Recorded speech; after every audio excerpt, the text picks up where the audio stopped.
and Mr. William Shakespeare has entered the building along with Mr. Bob Gatter. And Mr. Bob Gatter, thank you for coming today. My pleasure, Phil. And I feel like I've just been transported back to medieval times. Mr. William Shakespeare, thank you for coming, sir. Well, actually, you see, I wasn't around in medieval times. You're a little later? Yes, I'm Renaissance at very best. You're Elizabethan. probably the Renaissance man. Oh, I'd like to think so. I'm actually more specifically a playwright than anything, but I have acted some questionable acting. I don't know that everybody thought I was that wonderful at my acting. Duncan Inches, we're going to talk in modern day terms. How long have you been portraying William Shakespeare? It's getting to 21 years now. That sounds like a very long time, but that was when the idea began. I was getting out of college, and there were a lot of one-person shows touring around. Hal Holbrook with Mark Twain tonight. With Mark Twain tonight, yeah. I'm trying to think of his name now, who sells the plant food. James Whitmore was doing 4 or 5 of them at one time or another. And in looking for a one-person show to do, I picked something that I was really pretty well grounded in. My father had been a Shakespearean actor, and so I was doing Shakespeare long before anybody... You cut your teeth on it. I'd cut my teeth on it. I mean, suppose your father had been a long jumper, you would have probably had a little propensity for that. Bob Gatter, who's director of the Pulaski County Arts and the Hawkinsville Arts Council, you've got Duncan Inches in your community. How long will you have him? For 3 days. We were very fortunate. Duncan was performing down in Florida at one of the Renaissance fairs down there and had never been in Georgia. And he's from Connecticut, and we were very fortunate to ask him. So we've got him up at our middle school today. He's going to be at the high school tomorrow, and he's going to another elementary school on Friday morning, and then Friday night we have a senior citizens matinee. We're just very fortunate to be able to have someone of Duncan's caliber that could stop and portray Shakespeare to our kids. The kids have just been delighted with him. I was going to ask, how did they react to one of the schools today? Unbelievable. We had 450 kids sitting on an auditorium with Duncan working with these kids, and you know, middle school kids have a tendency to be a little rowdy. A little rowdy, yeah. Man, he just took them, and they came up and called him by William Shakespeare. I was just totally impressed with the way he could get across to them. And I'm guessing maybe they're getting introduced to a little Shakespeare in the curriculum at that age? We were surprised, not as much. 9th grade, they're starting to get it, but there were kids that knew about it, of course, the Romeo and Juliet movie that's just out now, but it was just amazing to see these kids sort of look at Duncan and saying, what is this guy doing here? And talking about the life of man.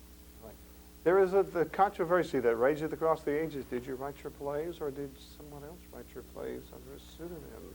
Well, I have not heard of such a controversy, sir. Actually, no, we had to put the shows up as quickly as possible. Okay. See, the way I do make my money is by to get the show on the boards, as it were, and fast, because we have no what you do call rights of copy, I think.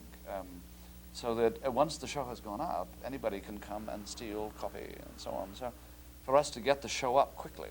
They just sit in the audience and write down the script. So sometime I would ask Mr. Fletcher or Mr. Marlowe to say, finish this one up. I had a lot of plays in my drawers, in my desk drawers. Did you write some of your plays to please some of the reigning monarchs and maybe say some bad things about some other kings? Well, of course, yes. Well, I mean, I know where my money's come from. Okay. Your patrons... Okay. Yes, they are. All right. Were you really a good family man, Mr. Shakespeare? Or was there a little hanky-panky here? Well, you can take the American fifth on this one. I am a gentleman, a colonial fifth. I know not about that. That is some sort of spirits. Actually, I have most of my life liked women in general. At least in one half of my sonnets. Oh. And I am in London most of the time. Sure. And you remember that my wife Anne is some 8 years older than I am. And she's away. And she's in Stratford-upon-Avon, Anne Hathaway. Duncan, we're switching. We have switched characters here now.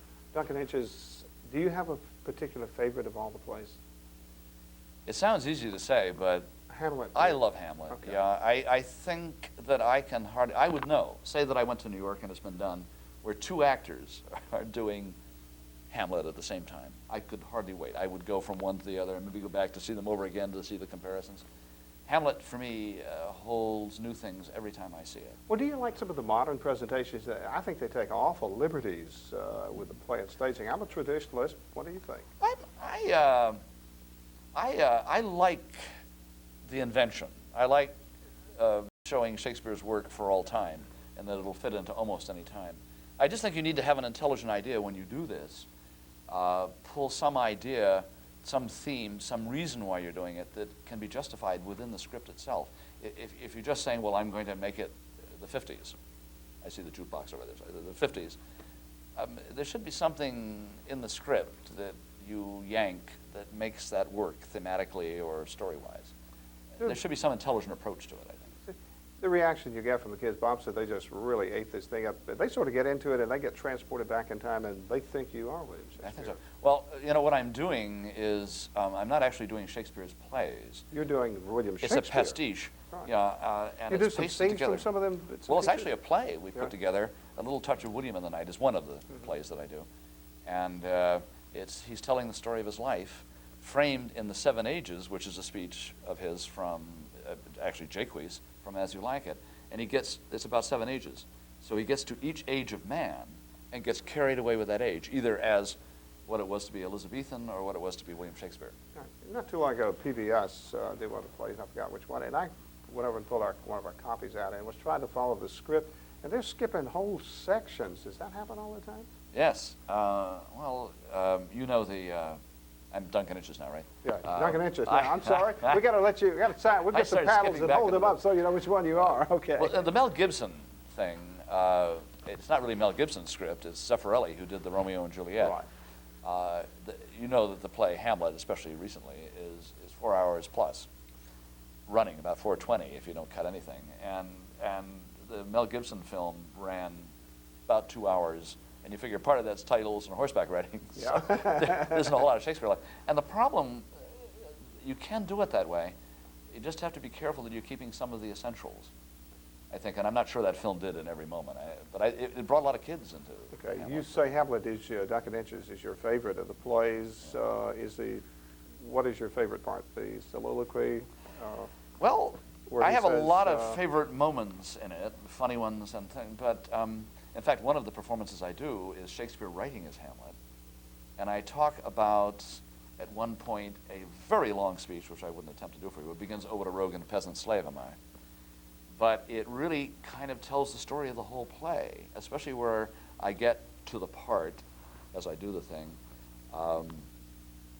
I have heard that guilty creatures sitting at a play have, by the very cunning of the scene, been so struck to the soul that presently they have proclaimed their malefactions. For murder, though it hath no tongue, will speak with miraculous organ. I'll have these players here play something like the murder of my father before mine uncle. I'll observe his looks. I'll tent him to the quick. If he do blench, I'll know my course. I'll have grounds more relative than this. I am sorry about the word relative. Who's killing whom here? I'll have grounds more relative than this. The play is the thing wherein I'll catch the conscience of the king. So you sometimes sort of stand outside the play as the playwright writing it, and you do some lines about the play. You see, there are an awful lot of parallels. Shakespeare has lost his father, yes, as has Hamlet lost his father, lost his. There's a parallel that's not quite direct, but when Ophelia dies, Gertrude, the mother of Hamlet, does a soliloquy or a tribute to Ophelia, a death speech. And it may be, some scholars now feel, it's a little controversial, that Shakespeare's son had just died also, and he may have drowned as did Ophelia, is a theory. The tour de force for female actor, Lady Macbeth's sleepwalking scene, you think? Is that why they really chew up the scene around? It is. A lot of people like that. I think the reason I'm only hesitant is that it's a wonderful speech, but so many actresses use it. Yeah. Female actors is the way to say it. So many of them use it that it's become almost hackneyed, and I'd like to see them try other things if they're auditioning for me for a play that I'm directing. Is there a resurgence, obviously, with some major motion pictures of Shakespeare's plays? There are 6 pictures this year, aren't there? What's caused this? 2 Richards, Hamlet, the new Romeo and Juliet, which is Yeah. the very controversial one you probably were referring to about experimentation with. Oh, Twelfth Night, a wonderful Twelfth Night. What am I forgetting? Why's the resurgence? What's the popular? Why so it's popular with the masses now? Why? I don't. I think what happened is when It's good stories. when Kenneth Branagh did Henry V, and did it for a song, you know, and that succeeded because it didn't cost very much in the first place, and then he followed it with Much Ado About Nothing. Everybody realized, hey, it may not be in the millions in the first weekend, but this is an ongoing thing. And I'm guessing. And everybody's getting on the wagon now. And I'm guessing William Shakespeare, you don't get any copyright money anymore. I get no commissions for that. Anymore. There are no rights of copy, as I have said. I've been suggesting to the Queen somehow. I suggested to Her Majesty Elizabeth, very good patron of the arts. I have said, how many times I have said to her, why not some legislation in Parliament for rights of copy? People are stealing my stuff right and left. It's become almost public domain. I'll bet he's got a voice to die for, hasn't he? He sure does, and it's just amazing to sit and watch him work. Isn't it unbelievable? We're just glad to have Duncan Inches. Now, tell us again how long he's going to be in Hawkinsville and where we can come and see this gentleman. The public can come and see him Friday afternoon, 3 o'clock in the old Opera House, our great facility, as you know, in Hawkinsville. Great place. I got to see him walk the boards there. And then when this poor strutting player who walks across those boards, it'll be great.